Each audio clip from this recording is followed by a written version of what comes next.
यदा यदा हि धर्मस्य ग्लानिर्भवति भारत अभिधान्यम्य धर्मस्य तदात्मनं चतुष्कृत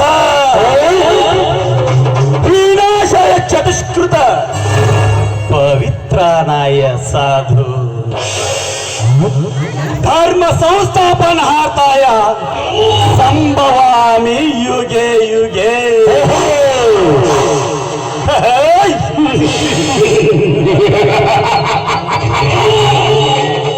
ಇದೇನಪ್ಪ ಕವನಾಯಕನ ಬಾಯಲ್ಲಿ ಸಂಸ್ಕೃತದ ಶ್ಲೋಕ ಬರ್ತಾ ಇದೆ ಅಂತ ಸಂಶಯ ಪಡ್ತಾ ಇದ್ದೀರಾ? ಇದರ ಅರ್ಥ ಏನು ಗೊತ್ತಾ? ಜಗದಲ್ಲಿ ಅನ್ಯಾಯ ಹಟ್ಟಾಸ ಹೆಚ್ಚಾದಾಗ ಅಧರ್ಮ ತಾಂಡವ ಆಡುತ್ತಿರುವಾಗ ನಮ್ಮಂತ ಕಾಳಧನಿಕರ ದಬ್ಬಾಳಿಕೆ ಹೆಚ್ಚಾದಾಗ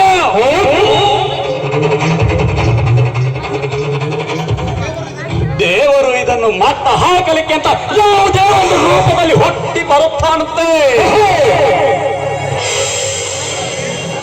ಆದರೆ ಇದು ಕಲಿಯುಗ, ತಲೆ ಇರೋರ ಕಲಿಯುಗ, ತಲೆ ಹೊಡೆಯೋರ ಕಲಿಯುಗ, ತಲೆ ತೆಗೆಯೋರ ಕಲಿಯುಗ ಅಂದಾಗ ದೇವರು ಹುಟ್ಟೋದಂದ್ರೇನು, ನಮ್ಮಂತ ಕಾಳಧನಿಕರನ್ನು ಮಟ್ಟ ಹಾಕೋದಂದ್ರೇನು?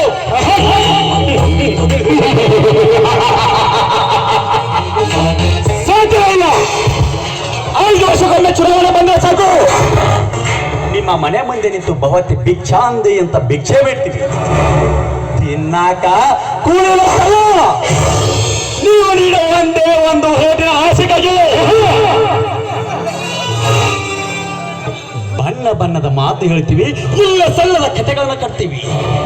ತಿನ್ನಾಕ ಕಂಡ ಕೊಡ್ತೀವಿ, ಕುಡಿಯಾಕ ಹೆಂಡನೂ ಕೊಡ್ತೀವಿ. ಆದ್ರ ಪಾರ್ಸಂಗ ಬಿದ್ರ ಮಗ್ಲಾಗ ಮಲ್ಗಾಕ ಹೆಣ್ಣು.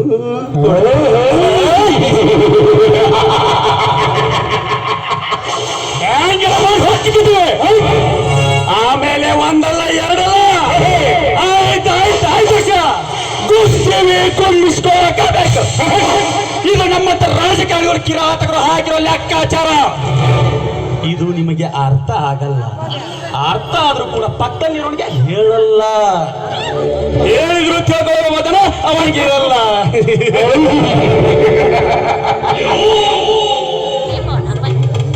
ಯಾಕಂದ್ರ ಎಲ್ಲರೂ ಬೀಸಿನ ನಮ್ಮ ತವರಿನ ನಮ್ಗೆ ಹೆಚ್ಚಾಗೈತಿ. ಇದು ಊರಿಗೆ ತಗೊಂಡ್ರಪ್ಪ, ನೀವು ಬದಲಾಗಲ್ಲ. ಬದಲಾಗೋಕೆ ನಮ್ಮಂತವ್ರು ಬಿಡೋದು ಇಲ್ಲ, ಬಿಡೋದಕ್ಕೆ ಚಾನ್ಸು ಇಲ್ಲ. ಆಫ್ಟರ್ ಆಲ್ ಒಬ್ಬ ಪಾನ್ ಶಾಪ್ ಹಾಕಿದನು ಬೆಳಗಾದ್ರೆ 100 ಇದ್ದದ್ದು 200 ಆಗ್ಲಿ ಅಂತಾನೆ. ಇದೇ ನಿಮ್ಮ ಮಸಡಿ ನಂಬಿ ಚುನಾವಣೆಯಲ್ಲಿ ಓಟಿಗೆ 500,000 ಹಂಚಿದಲ್ಲ.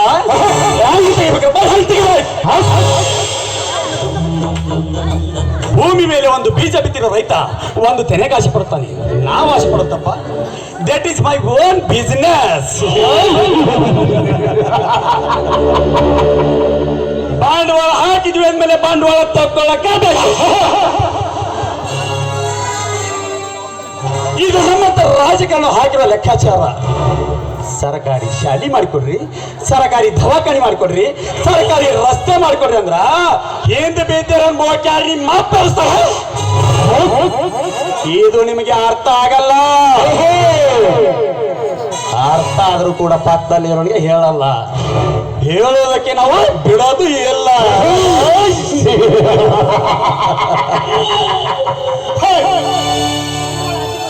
ಬಂಡವಾಳ ಹಾಕಿದ್ವಿ ಅಂದ್ಮೇಲೆ ಬಂಡವಾಳ ತೆಗಿಬೇಕು ಅಷ್ಟೇ.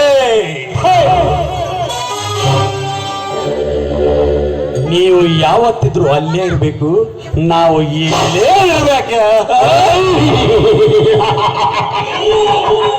ಆದ್ರೆ ನಾನು ಮಾತಾಡೋದು ಯಾವತ್ತಿದ್ರು ಕರೆನೇ ಇರ್ತೈತಿ. ಈ ರೊಕ್ಕ ಬೇಕು.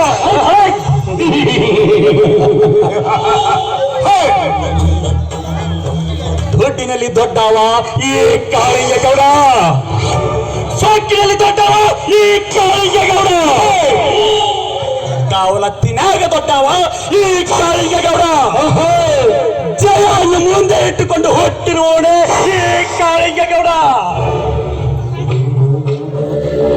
ಇಂಥ ಕಾಳಿಂಗೇಗೌಡನ ಮಾತಿಗೆ ಮನ್ನಣೆ ಕೊಡಲೇನಲೇ ಆ ಅಶೋಕ.